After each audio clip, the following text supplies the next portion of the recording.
2024 సంవత్సరం ఫిబ్రవరి మాసంలో సింహరాశి వారి యొక్క గోచార ఫలితాలు ఏ విధంగా ఉన్నాయి?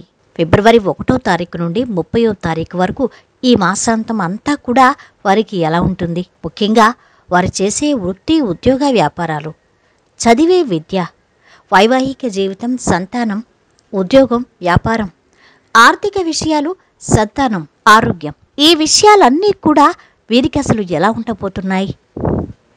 అదేవిధంగా మరిన్ని మంచి శుభ ఫలితాల కోసం మీరు ఏ దేవత ఆరాధన చెయ్యాలి ఫిబ్రవరి మాసంలో? ఇటువంటి పూర్తి వివరాలు వీడియోలో తెలుసుకుందాం.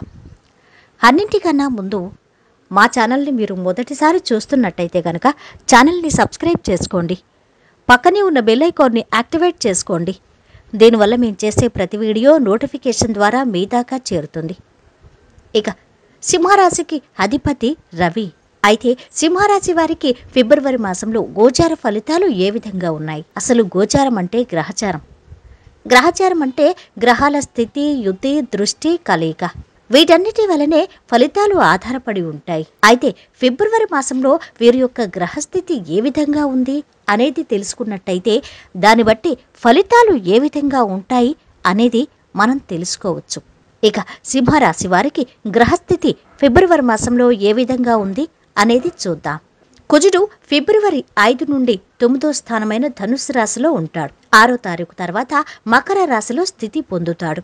ఇక ద్వితీయ సప్తమాధిపతి శుక్రుడు 11 ఫిబ్రవరి వరకు ధనుస్సు రాశిలో ఉండి 12 ఫిబ్రవరి నుండి మకరంలో స్థితి పొందుతున్నారు.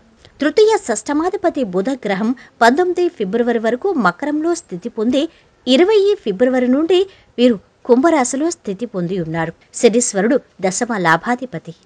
ఈయన 11వ స్థానంలో కుంభరాశిలో స్థితి పొందుతున్నారు. మరి 9, 12 స్థానాధిపతి గురుగ్రహం జన్మరాశిలో మేషరాశిలో స్థితి పొందుతున్నారు.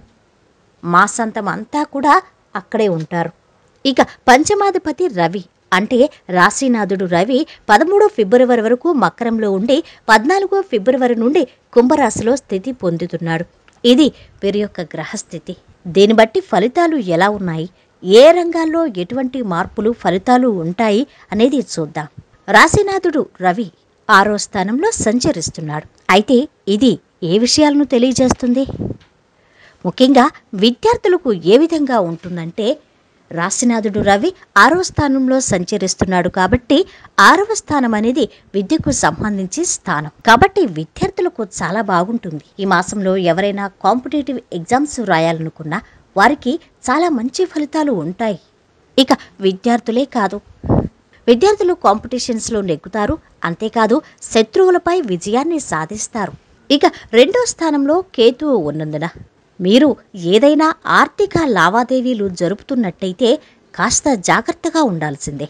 సింహరాశి వారు ఆర్థిక విషయాలు ఏవైనా ఆర్థిక సంబంధించి వ్యవహారాలు జరుపుతున్నా, ఎవరికైనా అప్పులు ఇచ్చినా, అప్పులు తీసుకుంటున్నా, అదే కాకుండా బ్యాంకుకు వెళ్ళి బ్యాంక్ ట్రాన్సాక్షన్స్ చేస్తున్నట్టయితే కనుక ఈ ఆర్థిక లావాదేవీలు ఎప్పుడు జరిపినా కానీ వీటికి సంబంధించి కాస్త జాగ్రత్తగా ఉండాలి.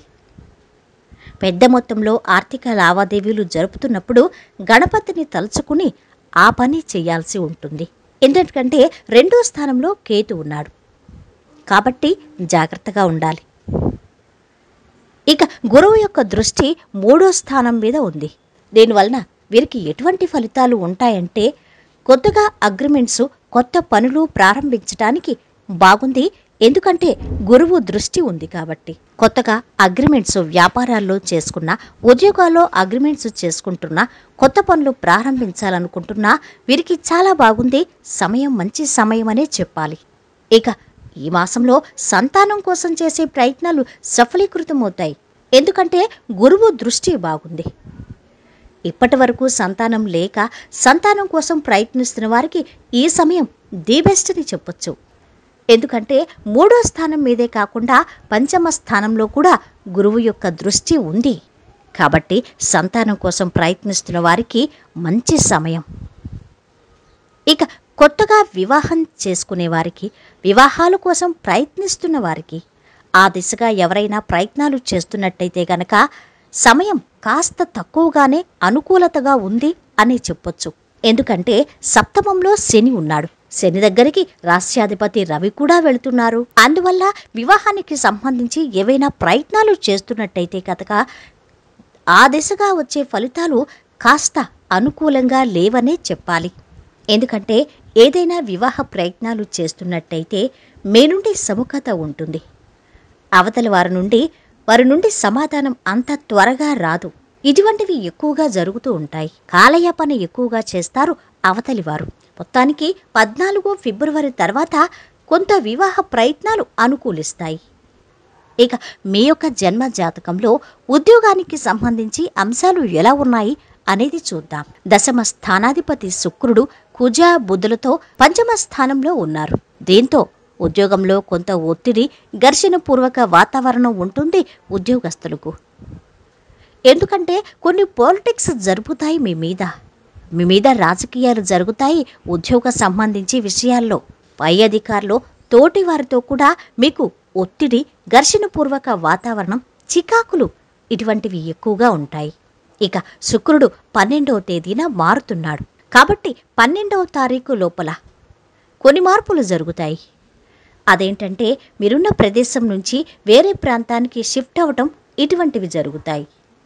అంతేకాదు ఉన్న ప్రాంతంలోనే ఉద్యోగం కోసం ఎవరైనా ప్రయత్నిస్తున్నట్టయితే గనక సమయం అనుకూలంగా ఉంది. ఉన్న ప్రాంతంలోనే ఉద్యోగాలు దొరుకుతాయి. ఇక 12 తర్వాత దశమ లాభాధిపతి శుక్రుడు మకర రాశిలోకి మారుతున్నాడు. అక్కడి నుంచి మీరు చేసే ఉద్యోగ ప్రయత్నాలు సఫలీకృతమవుతాయి. ఉద్యోగానికి సంబంధించి ఏ పని చేస్తున్నా, ఏ ప్రయత్నం చేస్తున్నా ముందు గణపతిని ఎక్కువగా ఆరాధించి తలుచుకుని ఉద్యోగానికి సంబంధించి పనులు, నిర్ణయాలు తీసుకుంటే మంచిది. ఇక కుజుడు తన ఉచ్చ క్షేత్రమైన 6వ స్థానంలోకి రావటం అనేది జరుగుతుంది 6వ తేదీ నుంచి. దీంతో ఆర్థిక పరంగా వీరికి ఫైనాన్షియల్ గ్రోత్ అనేది ఉంటుంది. వీరి ఆదాయ మార్గాలు పెరుగుతాయి. ఆర్థికంగా వీరికి ఒక ప్లానింగ్ అనేది ఉంటుంది.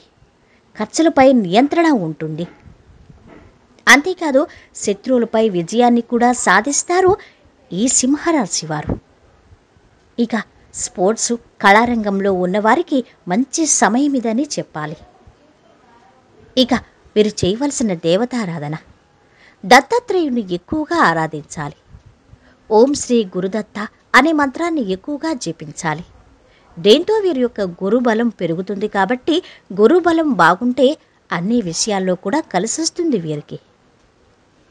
వీడియో నచ్చితే లైక్ చేసి షేర్ చేయండి. మరిన్ని వీడియోస్ కోసం ఛానల్ని సబ్స్క్రైబ్ చేసుకోండి.